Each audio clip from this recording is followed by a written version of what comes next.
So I think we're pretty much, I don't know, we're kind of up to speed. We kind of up to 2020. So February of 2020, I had a brother die. My brother died from a brain tumor, and he passed away. And then so during the process of his fading away, that's when all the stuff was going on about my parole officer trying to place me in the ARCH program. At the same time that this is all going on, just before I got out from the work release center, I was notified by the Iowa DHHS of the whereabouts of my 7-year-old daughter. She was 7 at the time. Oh, wait a minute.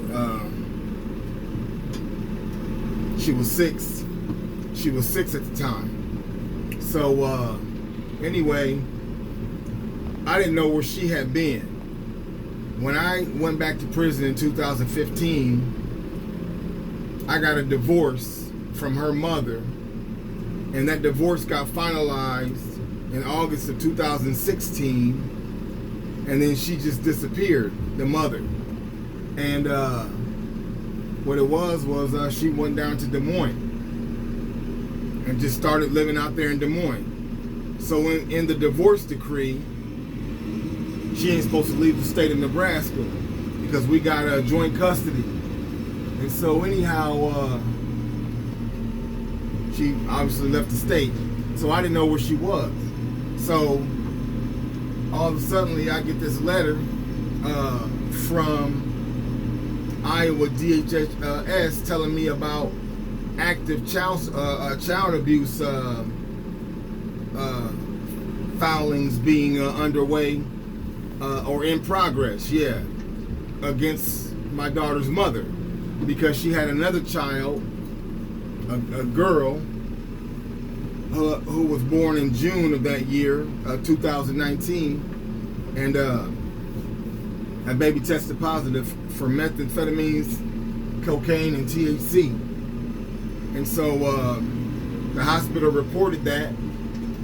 They said the whole umbilical cord was positive with those 3 drugs. So she had been using the entire pregnancy. So that's when I became aware of the whereabouts of my daughter, who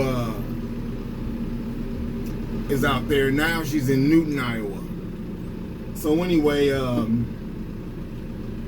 so while all this other stuff is going on, with my brother passing away, them trying to put me in the ARCH, I'm also involved in the court proceedings about what's going to happen with my daughter.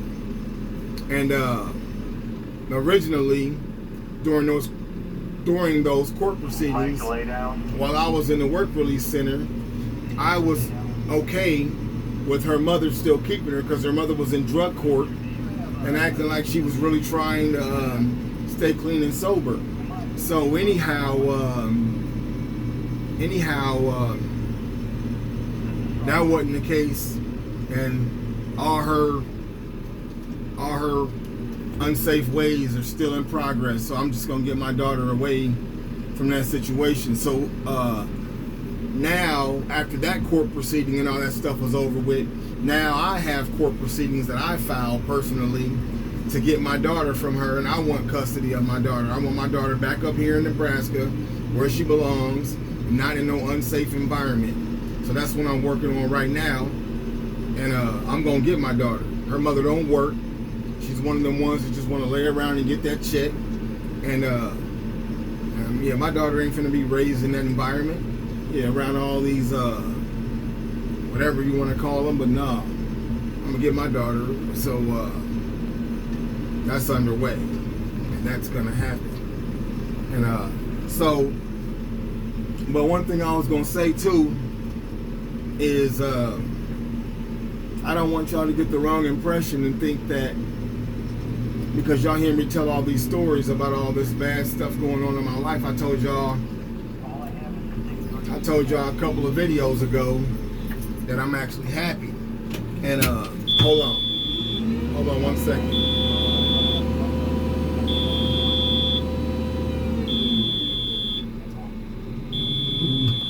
Okay. So I told y'all a couple of videos ago that I'm still a real happy person. And I travel real light. So my dad, when I was younger, my dad told me something one time about like dealing with obstacles and opposition, problems and whatever. Dealing with problems or whatever. He told me when something happens, he said instead of being mad or sad, ask yourself, can you do something about it? And if you could do something about it, well then instead of being mad and sad, don't be mad and sad, do something about it. But if you can't do nothing about it, absolutely can't do nothing about it,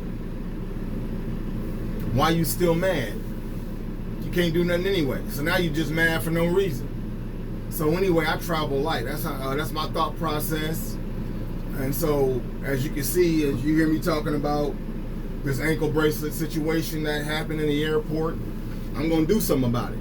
So I ain't mad. I'm gonna just do something about it. So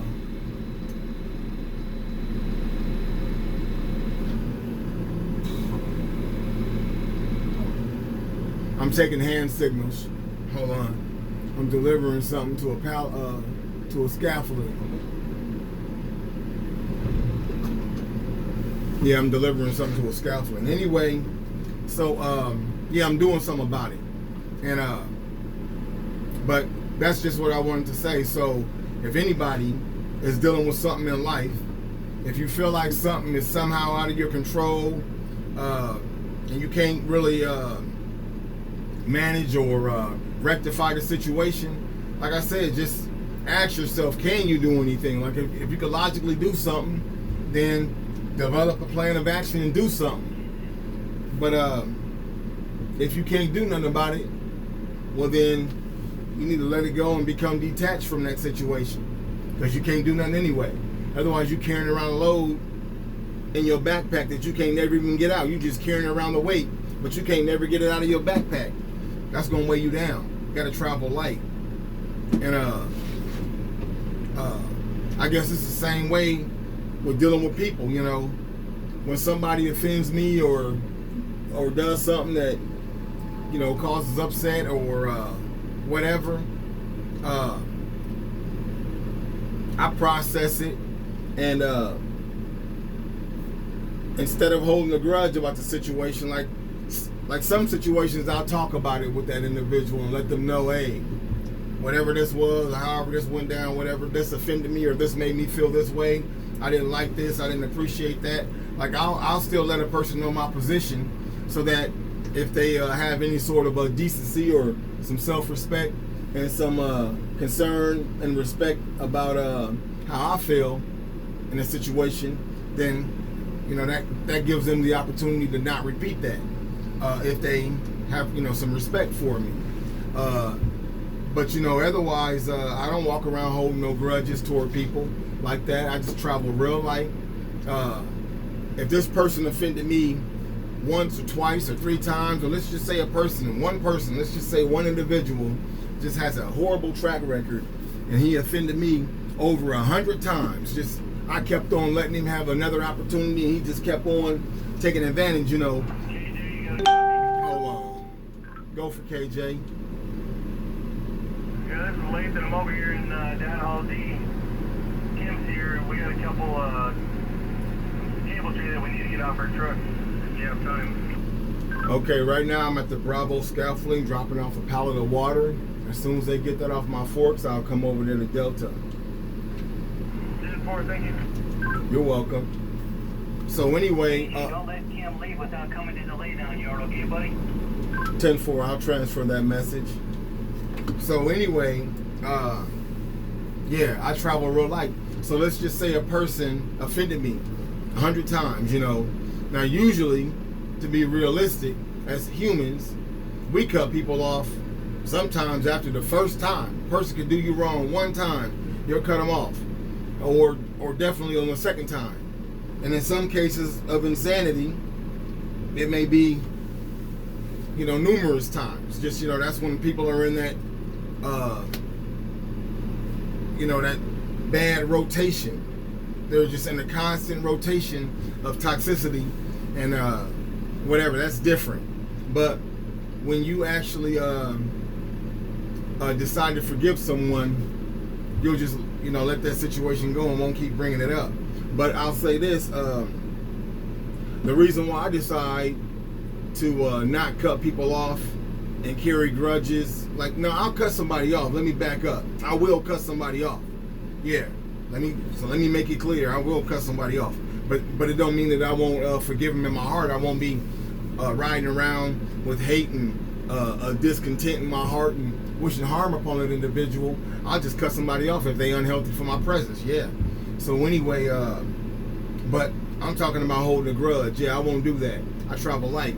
And refusing to forgive somebody is a major problem, because even if this person has offended you over 100 times, how many times have we as individuals offended God? And if we're still alive and breathing, if you're alive, obviously, to hear this video, that means God has granted you life up to this point. So that means He hasn't completely disregarded you. So who are you to be disregarding somebody else? Who am I to be disregarding somebody else when God is still giving me an opportunity? I'm breathing. I'm talking on this video right now. So I'm still here. So I need to give somebody else another chance, And really, that's almost to no limit. I don't have no right to just judge somebody and just decide that I hate them or something like that. That's craziness. I'm not like that with anyone. Like I said several videos ago, I won't even let a racist person make me racist. What I'm going to do is I'm going to continue to be me. And if they pay attention long enough and stick around long enough, they'll learn that what they learned about me was lies. So then they'll learn that if you want to know the truth, you can look at my actions. Actions speak louder than words. And whatever you were told about me, them people that told you that did not know me. So how they going to tell you something about me? How you going to be so narrow-minded that you're going to just classify a whole ethnicity as something? Any ethnicity, any ethnic group, how you going to just classify them as a whole? Everybody wasn't raised in the same household. Everybody wasn't raised by the same parents. That don't even make any sense. There's no logic to that. But, however, it does exist, and it has a very strong pockets across this nation. I can't speak about outside the country because I don't know what goes on out there, but I know that in this country it's very black and white and brown, sometimes red, whatever. But either way, I don't let racist people make me racist. I don't let people who are bitter make me bitter. People who are hatred or people who are filled with hatred, I don't let them bring me down and ruin my shine.